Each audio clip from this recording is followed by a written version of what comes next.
Flamengo não merecia mais do que 1-0, não. Teve algumas chances, o Davi Luiz cabeceou uma bola sozinho e o goleiro fez uma grande defesa, uma jogadinha ensaiada do Everton Ribeiro, com o Everton Ribeiro, mas eu acho que o Flamengo, pelo que fez, a vitória por um gol está de bom tamanho. Não acho que tenha jogado futebol para vencer por mais, não. Poderia ter feito mais e acho extremamente perigosa a situação, porque o adversário, que é o Olímpia, conseguiu o que queria, que era não sair do Rio de Janeiro virtualmente eliminado, vai jogar em casa, vai se mobilizar para esse jogo, a torcida vai comparecer, vai criar um clima hostil lá em Assunção.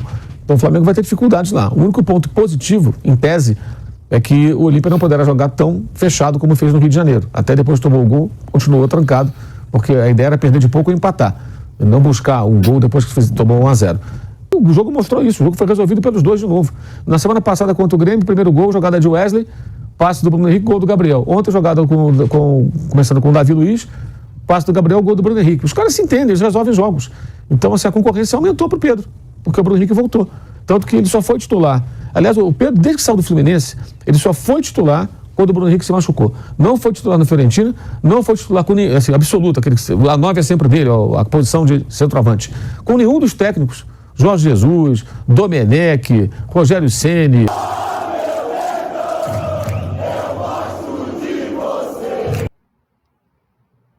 Salve, salve, galera! Mais um vídeo aqui no canal Terra Rubro-Negra, André na voz. E eu tenho um convite para você que está aí do outro lado da telinha, se inscrever no canal e deixar o seu like. O seu like é muito importante para o YouTube estar divulgando cada vez mais os nossos conteúdos. Fechou? Vamos agora, galera, para um react do programa Bate Pronto da Jovem Pan Esporte, onde o Mauro faz uma análise desse Flamengo 1, Olímpia 0, Copa Libertadores, oitavas de final. Vamos acompanhar e ver o que o Mauro falou sobre o jogo, sobre a situação do Pedro e muito mais. Link na descrição para o canal da Jovem Pan Esporte no YouTube como créditos. Vamos acompanhar o vídeo, pessoal. Libertadores da América no Maracanã, 1-0 para o Flamengo, com o show dessa dupla, fizeram fusão de novo, Bruno Henrique e Gabigol, 1-0 para o Flamengo, Mauro. Tinha muita gente, antes da bola rolar, e eu me coloco nessa, esperando 2-0, 3-0. A gente falava até aqui no programa Olímpia que trocou de técnico, que não vive uma boa fase, e a gente esperava, acho que, um placar mais elástico desse Flamengo, Mauro César. O que falar da atuação do Flamengo ontem? O Flamengo fez um jogo razoável, né? Não mais do que isso. E o Olímpia claramente se mobilizou para esse jogo, né? Um time que não vence desde junho, que já foi eliminado lá na Copa do Paraguai, ele só não é o último do Campeonato Paraguaio, porque nos critérios de desempate ele fica em penúltimo, né? Mas são só 4 rodadas, mas sem vitória. Então é um time que está em crise, né? Muita gente olhou antes do jogo de ontem para a tabela de classificação na fase de grupos, viu que o Olímpia teve a segunda melhor campanha, atrás só do Palmeiras. Pô, esse time vinha bem, de repente desandou tudo, o Diego Aguirre foi embora, assumiu o Arce, jogadores afastados, jogadores insatisfeitos, premiação combinada, não foi paga, uma confusão danada, isso resultou no impacto técnico, né, com esse mau desempenho recente. Mas ontem, Libertadores, Maracanã, contra o atual campeão, claramente o time se mobilizou, se organizou, foi um time bem violento em alguns momentos, né? Aliás, o Arce mostrou que aprendeu muito com o Luiz Felipe Scolari como técnico, né? Retranca, faltas, então, especialidade da casa. Não que ele só sabe fazer isso, mas ontem foi um Olímpia muito parecido com muitas vezes o time do Felipão, muitas vezes. O Felipão foi técnico dele por muitos anos da sua carreira aqui no Brasil. E o Olímpia dificultou muito o Flamengo. Fez um jogo fraco no primeiro tempo, muito acomodado, parecia muito o jogo do América. Não foi um time intenso, marcando o adversário no seu campo, dificultando, procurando finalizar, não. Foi um jogo lento, cadenciado demais, que não assustava o adversário, né? Tanto que deu uma finalização só de dentro da área no primeiro tempo, né? E no segundo tempo foram mais 9, todas dentro da área. Então no segundo tempo foi um time que criou mais, não foi excelente, mas melhorou e fez o gol rapidamente, né? O gol foi até resultado de uma mexida, algumas mexidas foram feitas pelo técnico, né? No intervalo. Ele mudou os dois zagueiros, inverteu, o Fabrício com o Davi Luiz, e o Davi Luiz conduz a bola inicialmente ao ataque até fazer o passe mais longo para o Gabriel. E aí o Gerson jogando mais aberto pela esquerda, com o Bruno Henrique entrando mais na área, que é um movimento antigo que ele faz, o Bruno Henrique, só que no primeiro tempo ele jogou mais pelo corredor esquerdo, mais como ponta, digamos assim, e aí aparecendo como centroavante, ele recebe o passe do Gabriel e faz o único gol do jogo. O Flamengo não merecia mais do que 1-0, não. Teve algumas chances, o Davi Luiz cabeceou uma bola sozinho e o goleiro fez uma grande defesa, uma jogadinha ensaiada do Everton Ribeiro, com o Everton Ribeiro, mas eu acho que o Flamengo, pelo que fez, a vitória por um gol está de bom tamanho. Não acho que tenha jogado futebol para vencer por mais, não. Poderia ter feito mais e acho extremamente perigosa a situação, porque o adversário, que é o Olímpia, conseguiu o que queria, que era não sair do Rio de Janeiro virtualmente eliminado, vai jogar em casa, vai se mobilizar para esse jogo, a torcida vai comparecer, vai criar um clima hostil lá em Assunção. Então o Flamengo vai ter dificuldades lá. O único ponto positivo, em tese, é que o Olímpia não poderá jogar tão fechado como fez no Rio de Janeiro. Até depois tomou o gol, continuou trancado, porque a ideia era perder de pouco ou empatar. Não buscar um gol depois que tomou 1-0. Mas vai ter que mudar o comportamento em algum momento da partida, né? E isso pode significar mais espaços, aí o Flamengo pode até aproveitar.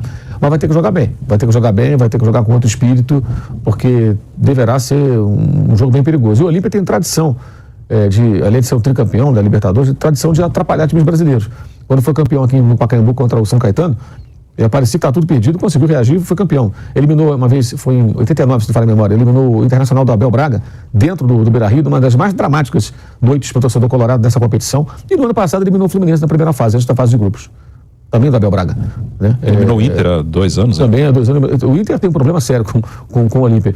E, então, assim, todo cuidado é pouco. Se o Flamengo vacilar, fizer um jogo ruim, tiver uma atuação abaixo, não for um time muito competitivo, pode se complicar. Perdendo por um gol mesmo, vai para os pênaltis. O Fluminense foi assim no passado. E, de repente, é eliminado da Libertadores por uma equipe que é bem inferior. E que vive uma crise, que não vence desde junho. Então, acho que foi o resultado justo pelo que foi a partida, numa partida que não foi boa do Flamengo, não. O Flamengo, que o Bruno Henrique fez o gol, foi lá abraçar o técnico, até porque o Bruno Henrique deve gostar bastante dele, porque o São Paulo adora o Bruno Henrique. Já no tempo de Santos, ele cornetou bastante quando o Santos o vendeu pro Flamengo. Ele queria ter o Bruno Henrique. Ele não teve o Gabigol, que não renovou o empréstimo, foi pro Flamengo. Ele estava acabando de chegar.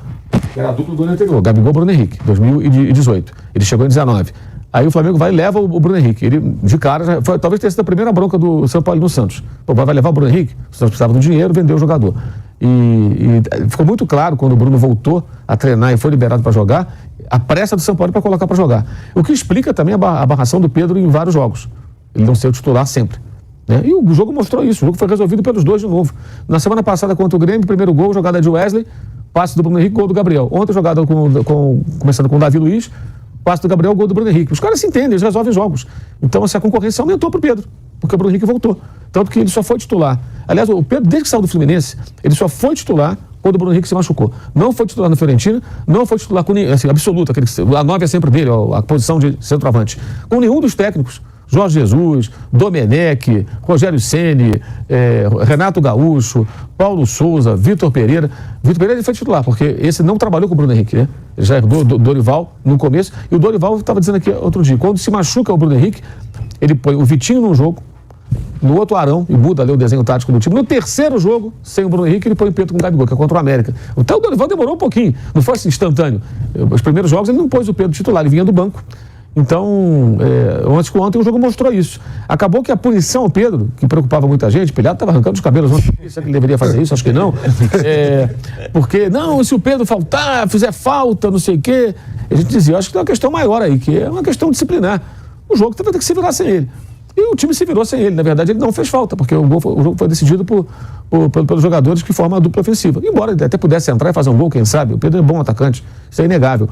Mas acho que a atuação foi muito tímida, especialmente no primeiro tempo. O time não jogou como se joga um jogo de Libertadores e vai ter problemas lá, provavelmente. A não ser que faça um gol no começo, aí o Olímpia pode se desarvorar, sair ali da sua estratégia, e o jogo pode ficar mais fácil. Mas é um jogo, se ficar assim 0-0, tomar um gol, a chapa vai esquentar. Não vai ser fácil, vai ser um jogo viril, vai ser um jogo disputado, o couro vai comer. Então o Flamengo tem que pensar muito como é que vai ser essa partida. Deve ter muitas reservas em campo contra o Cuiabá, e acho que tem que ter uma grande mobilização. E essas questões, que é uma coisa que eu não entendo também muito, né? Porque o Flamengo teve diferentes perfis de técnico.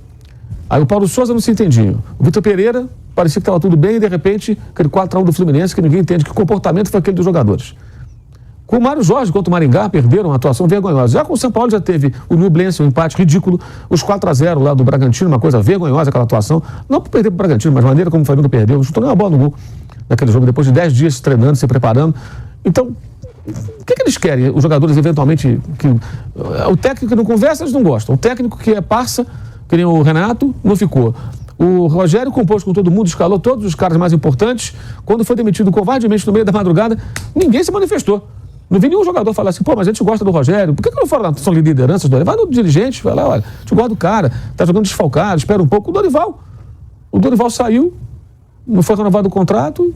Então, assim, eu não entendo. E o Flamengo é que tem que se posicionar. Quem contrata o São Paulo sabe que ele é um técnico que vai ficar pulando na beira do campo, tá? Ele vai pedir contratação, ele vai reclamar, e ele não é de dar muita conversa. Aliás, Ele é um argentino nesse aspecto que me parece um estilo meio de muitos técnicos europeus.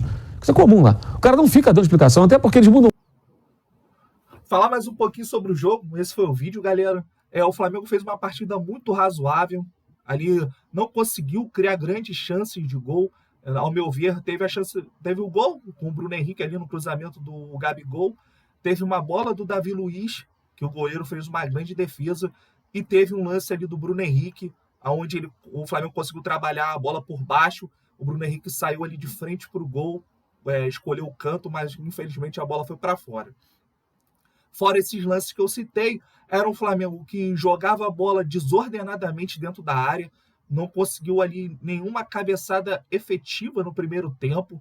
Os lances de perigo foram os chutes de fora da área, um com o Gerson ali que desviou no zagueiro, o goleiro fez uma boa defesa, e o outro com o Ayrton Lucas, que o goleiro também foi muito bem. Fora isso, é um Flamengo lento para trocar passes.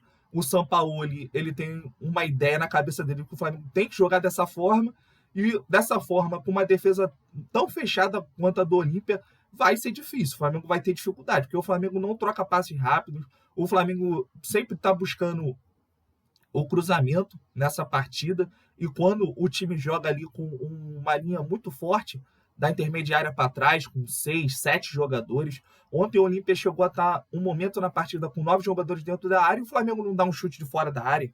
Deu 2 chutes de perigo, no segundo tempo esqueceu que poderia chutar para o gol. Então, o Flamengo teve dificuldades, vai ter dificuldades no Paraguai. O Olímpia vive uma péssima fase, trocou de treinador, foi eliminado da Copa do Paraguai, começou muito mal lá o campeonato local. Então, vai ter toda uma mobilização, estádio lotado, jogo difícil. A vantagem do Flamengo é que o Olímpia vai ter que sair um pouco mais para poder tentar esse gol. Não vai sair tanto, não esperem o Olímpia indo para o ataque o tempo todo. Vai ser um jogo ali posicional, é um gol a vantagem, ou seja, o Olímpia tem 90 minutos para igualar essa partida e buscar as penalidades máximas, que seria uma vitória para eles, porque a diferença técnica é enorme. O Flamengo tem jogadores com recursos infinitamente superiores aos do Olímpia, então o objetivo do Olímpia, acredito que seja fazer um gol ali, ficar com 1-0 e tentar levar a decisão dessa vaga para as quartas de finais, para as cobranças de penalidade. Deixa o like, pessoal, e se inscreva no canal. Saudações rubro-negras!